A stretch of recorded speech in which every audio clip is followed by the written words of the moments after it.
Hello and welcome to the ICG 2020's Development Dialogue with Dr. S. Jaishankar, India's Minister of External Affairs. I am Pushkar, Director of the International Center, Goa.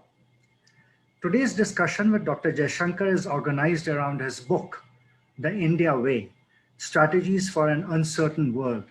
But some of the discussion will go beyond the book. I now invite Mr. Jaishankar Kakodkar, President of the International Center Goa, for his introductory remarks and to welcome the speakers. Good evening and welcome to the International Center Goa and to the fourth webinar program of the series 2020's Development Dialogue. The topic today is India's foreign policy, the India Way. To discuss some issues of India's foreign policy, we are privileged to have with us Dr. S. Jaishankar, Minister of External Affairs, Government of India, and a member of the Rajya Sabha representing Gujarat. He was earlier President Global Corporate Affairs at Tata Sons Private Limited. A career diplomat, Dr. Jaishankar served as Foreign Secretary from 2015 to 2018, Ambassador to United States from 2013 to 2015, Ambassador to China from 2009 to 2013, High Commissioner to Singapore from 2007 to 2009, and Ambassador to the Czech Republic 2000 to 2004. He has also served in other diplomatic assignments at Indian embassies in Moscow, Colombo, Budapest, and Tokyo, as well as in the Ministry of External Affairs and the President's Secretariat. His book, The India Way, Strategies for an Uncertain World, was published in 2020. Dr. Jaishankar was awarded the Padma Shri in 2019. In conversation with Dr. Jaishankar is Mr. Dattaraj Salgaocar.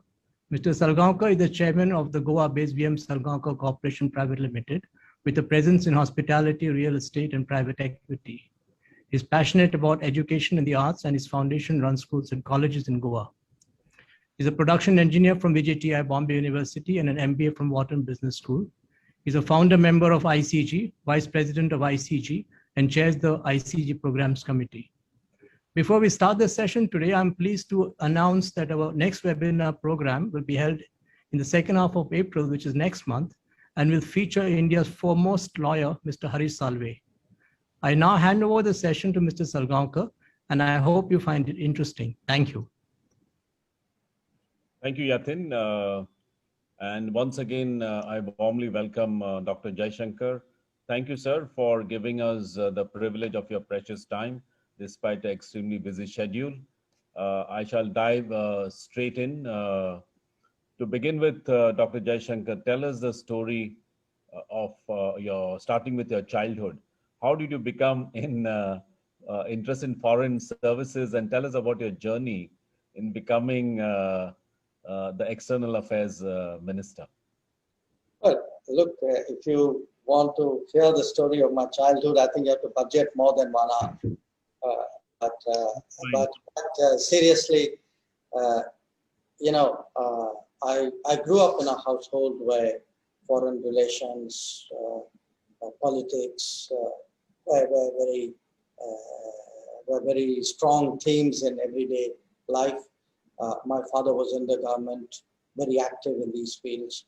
So it was something which it's like perhaps you would have learned business that way, that, often it's just people around you from whom you pick up things, you get into certain habits, your dinner time conversations are on those subjects. So it's very unconscious, really. I did what I suppose anybody of that era would have done, which is go through school, get into college. My first degree was actually a science degree, except the librarian used to complain that I used to check out more books on history and politics than on my own subject. Then when I finished that, I actually joined the IIT Delhi for a master's in chemistry. I don't think I was incompetent at it, but I'm not sure my heart was really in it.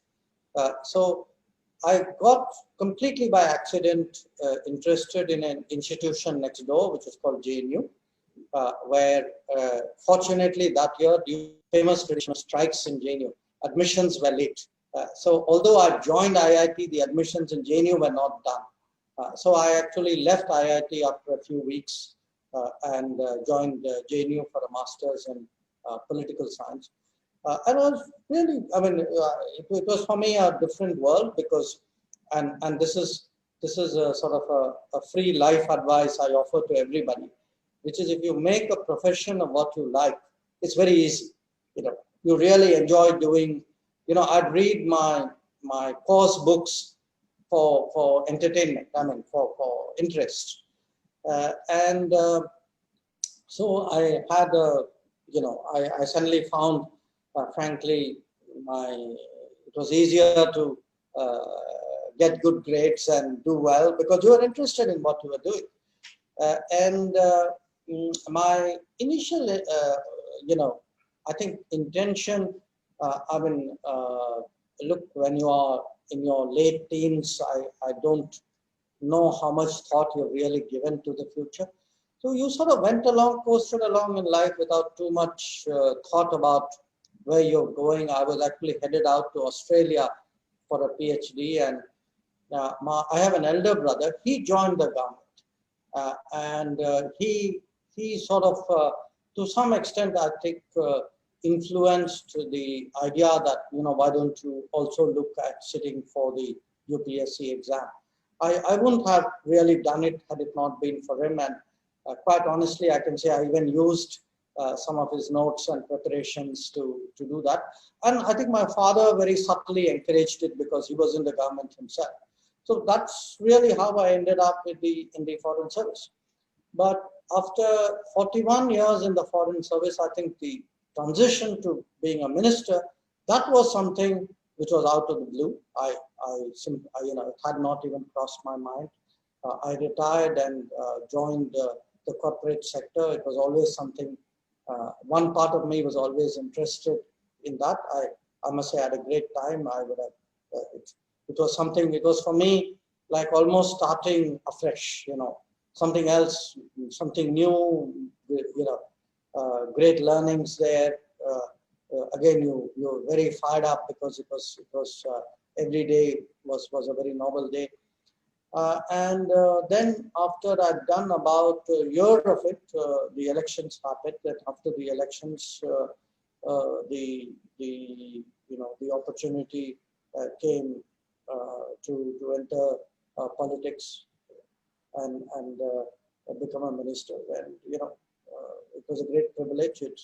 It's really, I mean, for someone interested in politics with with a background in diplomacy and international relations, I mean, what more can you ask? Fantastic.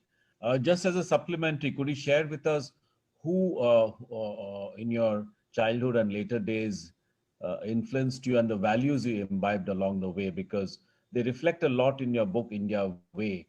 I mean, you know, and was it your father? Was it your professors? Was it your teacher? Who influenced you the most and your values, Dr. Well, look, it's hard, you know. It's very, you know, even if you look back on life, you can't say, okay, that person gave me 20% or that person taught me this. I think it was a sort of a cumulative experience. You know, if you are a middle class, salaried family person growing up in 1960s and 70s India, I mean, there is a kind of I would say a collective in which you live, you know. It's a collective of your immediate family, your siblings, your extended family. I mean, to a large extent, my grandparents had a lot of influence. I spent a lot of time with my grandparents. So a lot of my reading habits and so on came from them. But I would say all said and done, I mean, in terms of what you see in the book, clearly, if there was a single person within this environment, it would be my father, who was a person of I mean, he was obviously a very talented person and a person who did a lot with his own life, but who also was a person who was very democratic within the family, encouraged his children to argue with him and, you know, challenged you in a very, very interesting way. And of course, when I joined service, I was lucky that I had mentors and seniors who gave you time and shaped you. Again, there were many of them, but I picked one to whom I dedicated the book, which is in a sense, my first boss in the Foreign Service, Ambassador Arvind Dev, who retired as our ambassador in Nepal. And he at that time was heading the East European desk. Russian was my language when I joined the Foreign Service. So I spent a lot of time with him. So I would say, when I look back, if you say, okay, who were your major influences early on, they would be the two, which is why the dedication. But there would be many others. I mean, you live and you learn every day, and you meet interesting people, and almost everybody you work with teaches you something, and they don't have to be older and senior to you. I would say, in all honesty, today I would learn probably a lot from people much younger, because they know stuff and do stuff which make me look flat-footed in comparison. Thank you. I'll go to the book now. Your book and ideas draw quite heavily from our epic Mahabharata. I personally find the chapter on Krishna's choice very fascinating, and also after reading your chapter, I find it the most complex. Can you tell us what attracted you to the Mahabharata, and how did you go about processing and interpreting the importance of human behavior in matter of statecraft?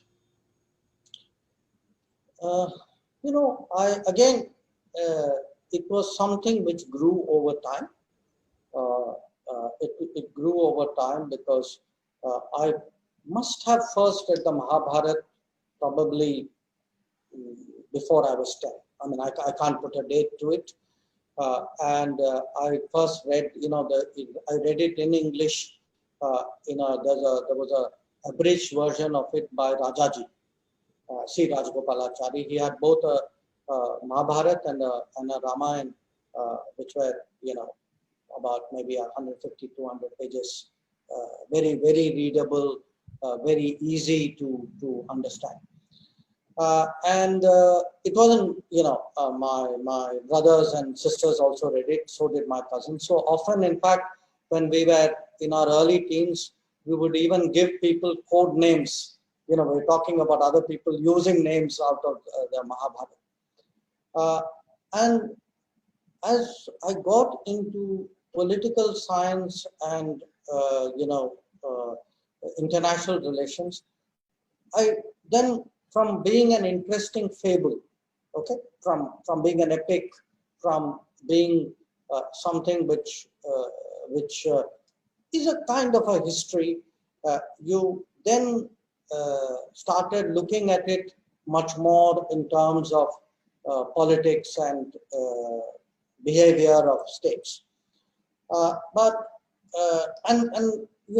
Again, with the passage of time, there were additional layers on it. I mean, I still remember reading an article by somebody who had plotted the various kingdoms, okay, in the Mahabharata, and made out a broad case why these kingdoms allied were on this side and those kingdoms were on that side. In many cases, there were natural kingdom rivalries. There was a balance of power. There was the neighbor's neighbor. So often, what was the interest, say, of Dwarka in supporting Indraprasth versus Hastinapur? So, which was the hegemonic power? Which were the powers which were challenging the hegemon? So, as I would say, probably as I grew, I kept going back to it and seeing new things and learning new things out of it. And when I practiced diplomacy, then you actually, you understand so many other facets of it. The importance of being reasonable, of putting your case across well. But most important, which I make the point in that chapter of the book. At the end of the day, being good is not just about being good. It's also being smart. That I mean, in the corporate world, I would say it's like brand building. That if you have the reputation developed over time, that you are the reasonable person, you do the right thing, you follow the norms, what we would say today a rules-based order, then you develop a certain image of yourself, and that makes a big difference. Others treat you differently if you build that kind of brand. So as I said, some of it was study, familiarity. It was interesting. It's a great story. I mean, to me, it's one of the, it's something you can read 1,000 times and still keep finding, new angles to it. All the great epics are like that.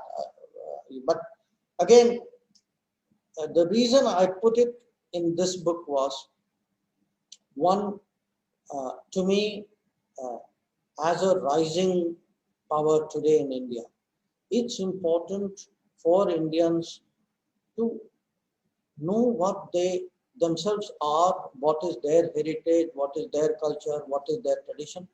You don't need to necessarily look abroad for ideas. I mean, I have nothing against looking abroad. Don't get me wrong. I'm a very, very international person, both in my mind and in my habit and in my sort of outlook.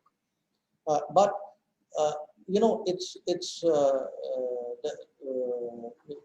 there's a saying in Hindi, "Bacha bagal mein, shahar bhar dhandora." So you hear people quoting, this in the Iliad, they do this, and Machiavelli says that, all of which is great. And you have right next to you, to my mind, the greatest story ever told. So I felt, look, people in India must understand the value of their own traditions and heritage and draw on them, because today, we don't want to imitate other people. I mean, it is time for us to be us.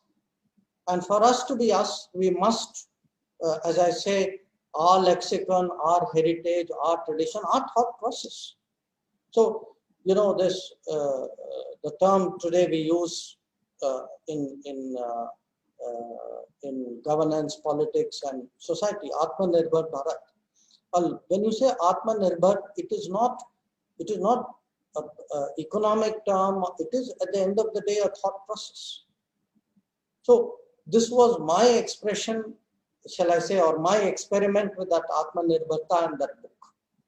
Yeah, in the book Krishna's Choice, Dr. Jaishankar, which is, you talk about the world seeking conformity with the rules and promotes observance of norms. At the same time, you say retaining the high moral ground is in many ways the ultimate test of real politic. And then you also say there's a broad correlation between occupying high moral ground and shaping the narrative.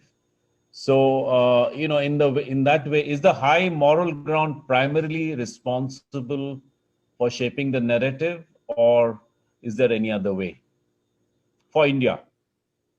No, I look, again, because the Mahabharata is Indian, and I'm an Indian writing this book primarily for Indians.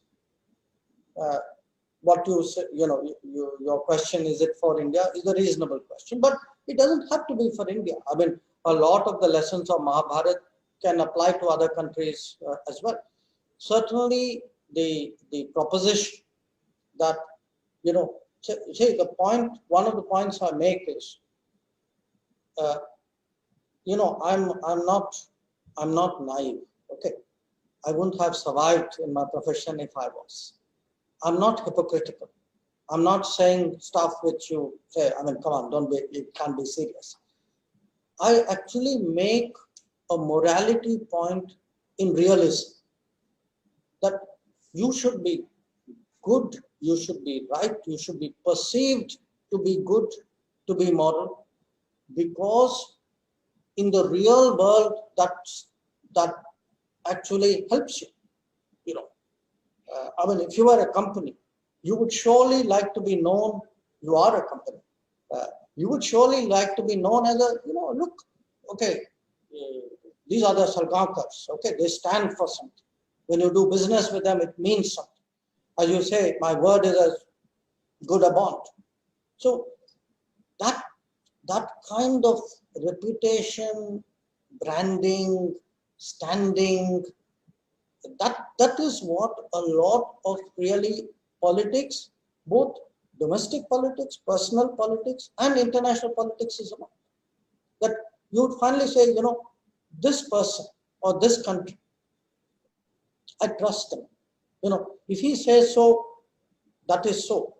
You know.